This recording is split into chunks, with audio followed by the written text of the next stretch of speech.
UKLO 1 year masters. No IELTS required up to 5 years visa. High visa success rate. Welcome to hit TV. ఈ రోజు మనతో మణిగూడు రాజశేఖర్ గారు ఉన్నారు. నమస్కారం సార్. నమస్కారం. రాజశేఖర్ గారు, ఈ ఎపిసోడ్లో మనం మరో కోట్ గురించి డిస్కస్ చేసుకుందాము. సో ఆ కోట్ మీరు రాసింది ఏంటంటే, డబ్బు పొదుపు చేయడానికి మంచి సమయము అది మీ దగ్గర కొంతైనా ఉన్నప్పుడు. ఒకసారి దీని గురించి చెప్పండి సార్.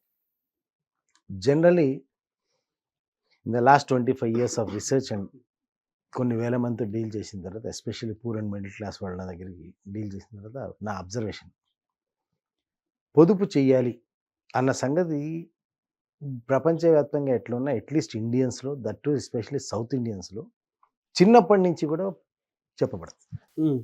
చిన్నప్పటి నుంచి కూడా కిడ్నీ బ్యాంక్ ఒకటి ఏర్పాటు చేస్తారు, దాంట్లో డబ్బులు వేస్తూ ఉంటారు, పొదుపు చేయి, పొదుపు చేయి, పొదుపు చేయి, సేవింగ్ చేయి చేయి చేయి అని చెప్పి దాన్ని అలవాటు చేస్తుంటారు. ఇది మనకి బాగా చిన్నప్పటి నుంచి బాగా తెలిసిపోవడం వల్ల, తెలిసి ఉండటం వల్ల ప్రతి వాళ్ళు కూడా ఈ పొదుపు చేయాలన్న విషయాన్ని వాళ్ళు పాటించినా పాటించకపోయినా పక్కోడి మటు గ్యారంటీ చెప్తారు. సేవ్ చేయండి, సేవ్ చేయండి. వాడు ఫాలో చేసిన చెప్పిన పక్కోడి మటు అంటే వాడికంటే చిన్నోడు ఎవడన్నా తమ్ముడు కానీ, చెల్లి కానీ, కొడుకు కానీ, కూతురు కానీ ఎవరైనా ఉన్నారంటే వాళ్ళకి అరే డబ్బులు దాచుకోరు, పొదుపు చేయరు, పొదుపు చేయరు, పొదుపు చేయరు హార్ష్ ట్రూత్ అన్నమాట అంటారు అన్నమాట. అట్లాగే మళ్ళీ గవర్నమెంట్ కూడా చిన్న మొత్తాల పొదుపు సంస్థలని, పొదుపులని అవి దే ప్రమోట్, అంటే దిస్ ఆల్ హ్యాపెన్స్. అయితే ఇది తెలిసిన తర్వాత ఈ వ్యక్తి ఏం చేస్తాడంటే, మనకి డబ్బులు దాయాలి అనుకుంటాడు.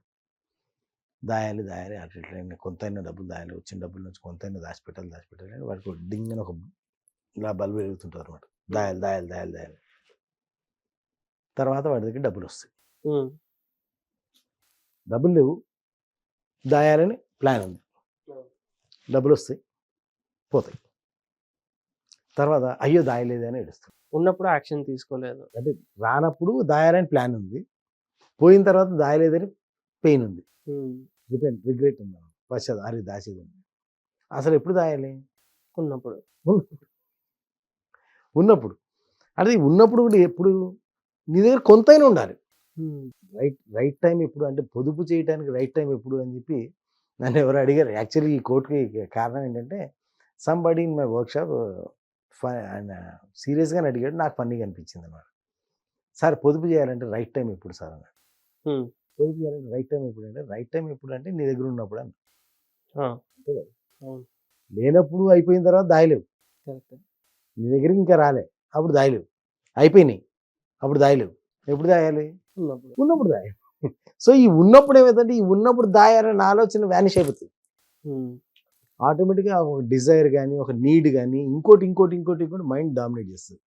సో ఈ గేమ్ అంతా కూడా ఈ మిడిల్ క్లాస్ వాళ్ళకి మైండ్ సెట్లో ఈ గేమ్ నడిచే గేమ్ ఏంటంటే, వాడి దగ్గర డబ్బులు ఉన్నప్పుడు దాయాలన్న ధ్యాస రాదు, లేనప్పుడు దాయాలని బాధ ఉంటుంది, ప్లాన్ ఉంటుంది, టార్గెట్ ఉంటుంది, గోల్ ఉంటుంది, చాలా ఉంటాయి. అదొక సైకలాజికల్ డ్రామా అనమాట, మైండ్లో నడిచే డ్రామా అది. లేనప్పుడు ఏమో చేయాలని ఉంటుంది, నిజంగా ఉన్నప్పుడు వాడికి అసలు చేయాలన్న ధ్యాస కూడా రాదు. ఒకవేళ వచ్చినా వాడికి ఆ పొదుపు కంటే కూడా మించిన ఇంపార్టెన్స్, ప్రయారిటీ ఉన్నటువంటి ఎక్స్పెన్సెస్ కానీ, వేరే విషయాలు కానీ కనపడుతుంటాయి. సో దాంతో అవును ఇది ఉంది కదా, మరి ఇది ఉండగా మనం ఎట్లా దాస్తాం మనం, సో ముందు ఇది చూసేసి నెక్స్ట్ టైం వస్తాయి కదా, అప్పుడు చేద్దాం, నెక్స్ట్ టైం మళ్ళీ ఇంకోటి వస్తుంది, అరే ఇచ్చేసేసి చేద్దాం. అట్లా మీరు ఎంత సంపాదిస్తున్నారనే దాంతో సంబంధం లేకుండా 20,000 నుంచి 20 లక్షలు నెలకు సంపాదించేవాడు కూడా సేమ్ ట్రాక్లో ఉంటాడు, సేమ్ ట్రాక్లో సఫర్ అవుతుంటాడు అన్నమాట. ఏ నెల కానీ ఇది ఈ నెల అయిపోయింది కదా, వచ్చే నెల నుంచి చేద్దాం, లేదా ఈసారి అయిపోయింది కదా, వచ్చేసారి నుంచి చేద్దాం, ఈసారి అయిపోయింది. So every time when ever is not having money, తన దగ్గర డబ్బులు లేనప్పుడు దాయాలని ప్లాను, వచ్చిన తర్వాత దానికంటే ఇంపార్టెంట్ విషయము, అయిపోయిన తర్వాత అయ్యో దాయకపోతున్నాయి అని బాధ. సో ఈ విషయ సర్కిల్లో పడి వాడు కొట్టుకుంటూ జీవితాలు గడిచిపోతున్నాడు. 1 year అయిపోద్ది, 10 years అయిపోద్ది, 20 years అయిపోద్ది, లైఫ్ కూడా అయిపోద్ది. కానీ వీడి మటుకు ప్రతిసారి పక్కడు చెప్తుంటాడు, యూ మస్ట్ సేవ్ మనీ, పైసలు దాయాలి, పొదుపు చేయాలి, డబ్బులు ఖర్చు పెడుతుంది, ఎట్లయినా ఖర్చు అయిపోతుంది, ఖర్చు పెట్టదు, దాయాలి అని పక్కడు మటుకు బ్రహ్మాండంగా చెప్తుంటాడు. వీడి ఇంప్లిమెంటేషన్కి వస్తే వీడికి ప్రయారిటీస్ తేడా వచ్చేస్తుంది. అదే కనుక మీరు ఒక రిచ్ పర్సన్ని కనుక చూస్తే, సింపుల్గా చెప్పాలంటే, ఒక పూర్ అండ్ మిడిల్ క్లాస్ వాడు ఎవరైనా సరే, మీరు ఏ స్టేజ్లో ఉన్నాళ్ళైనా సరే, మీకు ఎవరేం చెప్పారనే దాంతో అనవసరం, నా ఎక్స్పీరియన్స్లో చెప్తున్నాను, మీరు ఏ స్టేజ్లో ఉన్న వాళ్ళైనా సరే, మీరు రిచ్ కావచ్చు, సంపన్నులు కావచ్చు. ఒక రిచ్ పర్సన్కి, ఒక ప్రాస్పరస్ పర్సన్కి, ఒక పూర్ అండ్ మిడిల్ క్లాస్ వాడికి ఉండే తేడా ఏంటంటే the only one difference is financial discipline, ఆర్థిక క్రమశిక్షణ. ఆర్థిక క్రమశిక్షణ అనేది ఉన్నవాడు డెఫినెట్గా సంపన్నుడు కాగలుగుతాడు. ఆ ఆర్థిక క్రమశిక్షణ లేనివాడు ఎంత సంపన్నుడైనా డెఫినెట్గా పూరైపోతాడు, డౌన్ ది లైన్ పూరైపోతాడు. సో ఈ ఆర్థిక క్రమశిక్షణ అంటే ఏం చేస్తారు, అదే కనుక మీరు కనుక ఎక్కడైనా ఏదైనా బుక్స్లో కానీ, మనీ గురించి చదివిన బుక్స్లో కానీ ఏదైనా చెప్పినప్పుడు వాళ్ళు ఏమంటారంటే డబ్బులు రాగానే income minus expenses is equal to savings. అవును, ఇన్కమ్ మైనస్ ఎక్స్పెన్సెస్ మిగిలితే సేవింగ్స్. సేవింగ్స్. ఇది ఒక పూర్ అండ్ మిడిల్ క్లాస్ వాడి ఈక్వేషన్. ఈ ఈక్వేషన్ ఇట్లా ఉంటుంది కాబట్టి ఈ ఎక్స్పెన్సెస్ అనేవి ఆగవు. ఇన్కమ్ మైనస్ ఎక్స్పెన్సెస్ అనేది sometimes it gets to zero or minus also equation తర్వాత. కానీ అదే ఫైనాన్షియల్ డిసిప్లిన్ ఉన్నవాడు, రిచ్ కావాలనుకున్నవాడు, income minus savings then expenses. Correct. So income అనేది వచ్చిన తర్వాత ముందు వచ్చిన దాంట్లో సేవింగ్ చేసి ఎప్పుడు ఎక్స్పెన్సెస్. అప్పుడు ఎక్స్పెన్సెస్. అంటే ఇక్కడ ఏమవుతుందంటే లాజిక్ ఏంటంటే if it all you are living in 100% of the income, human tendency ఏంటంటే 100% నువ్వు బతకగలిగినప్పుడు 90% కూడా బతకగలవు. కొద్దిగా ఇబ్బంది పడి కంఫర్టబుల్గా బతకగలవు. అంటే మరీ త్యాగాలు చేయాల్సిన పని లేదు. ఓ 10% నువ్వు లేకపోయినా కానీ బతకగలవు. యాక్చువల్గా అది జరుగుతుంది కూడా. ఎప్పుడైనా నీకు లాస్ ఆఫ్ పే అయినప్పుడు, ఒంట్లో బాగాలేకపోయినప్పుడు, లేదా ఎక్స్ట్రా ఎక్స్పెన్సెస్ వచ్చినప్పుడు, లేదా పండగకు ఏదో అనవసరంగా అనుకోకుండా ఖర్చు వచ్చినప్పుడు డెఫినెట్గా 10% అనేది పోయిన తర్వాత మిగిలిన 90% మనం బతుకుతాం. అది ఎప్పుడో పరిస్థితి తీసుకొచ్చిన తర్వాత బతకటం కాకుండా ఆ పరిస్థితితో సంబంధం లేకుండా మనం డిసిప్లిన్డ్గా ఉండాలి. మనం డిసిప్లిన్గా ఉండండి. ఈ 100% ఇన్కమ్ రాగానే దాంట్లో 10% ఫస్ట్ సేవింగ్కి పంపించేసి మిగిలిన దాంట్లో నువ్వు బతకడం అనే దాన్ని అలవాటు చేసుకోగలిగితే ఈ పక్కన అక్యుములేట్ అయిన 10% అనేది నిన్ను సమ్వేర్ అదొక ప్రాస్పరిటీ అకౌంట్ కింద, దాన్ని రేపొద్దున ఇన్వెస్ట్మెంట్స్ చేయడానికి కానీ, రేపొద్దున దాన్ని నీ లైఫ్లో గ్రో అవ్వడానికి ఇన్వెస్ట్మెంట్ సమ్హౌ, ఆ ఇన్వెస్ట్మెంట్ నీ మీద చేస్తావా, నీ స్కిల్స్ మీద చేస్తావా, లేకపోతే నీ ఫైనాన్షియల్ గ్రోత్ కోసం చేస్తావా, ఎక్కడ చేస్తావు తర్వాత సంగతి. But you will have something to invest.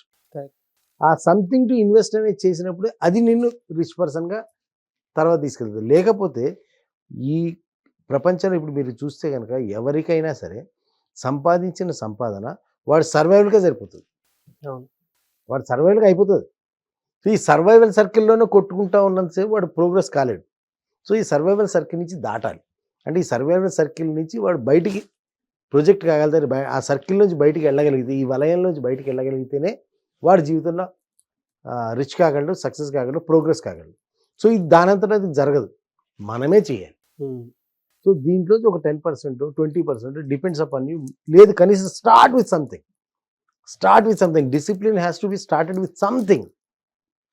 First take out, మిగిలిన దాంతో ఖర్చు పెట్టి దీన్ని నువ్వు ఎప్పుడైతే ఇన్వెస్ట్ చేస్తుంటావో ఇది ఏం చేస్తారు, నీకు ఎక్స్ట్రా ఇన్కమ్ ఎబిలిటీని, ఎక్స్ట్రా ఇన్కమ్ సోర్సెస్ని, ఎక్స్ట్రా ఇన్కమ్ రిసోర్సెస్ని క్రియేట్ చేయగలరు.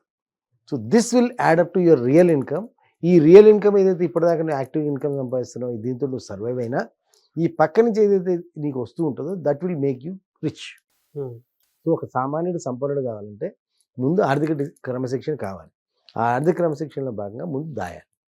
అవును, దాయాలంటే ఎప్పుడు దాయాలి, ఉన్నప్పుడు దాయాలి. That's what it's. సో చాలా బాగా చెప్పారు సార్. ప్రతి ఒక్కరికి అర్థమై ఉంటుంది. తిరిగి మళ్ళీ సర్కిల్ అక్కడికే వచ్చిందనమాట. ఉన్నప్పుడే దాయాలి, లేనప్పుడు దాయాలంటే ప్రాక్టికలీ నాట్ పాసిబుల్ అనమాట. సో ఇలాంటి ఇంట్రెస్టింగ్ ఎపిసోడ్స్ కోసం మన ఛానల్ని సబ్స్క్రైబ్ చేసుకోండి, వీడియోని లైక్ చేసి ప్రతి ఒక్కరితో షేర్ చేయండి. Thank you sir. Hit TV app ని డౌన్లోడ్ చేసుకోండి. ఇందులో short news, live news, entertainment movies అన్ని అవైలబుల్ గా ఉన్నాయి. Please download Hit TV app. Hit TV app hit TV యాప్ని ఫ్రీగా డౌన్లోడ్ చేసుకోండి.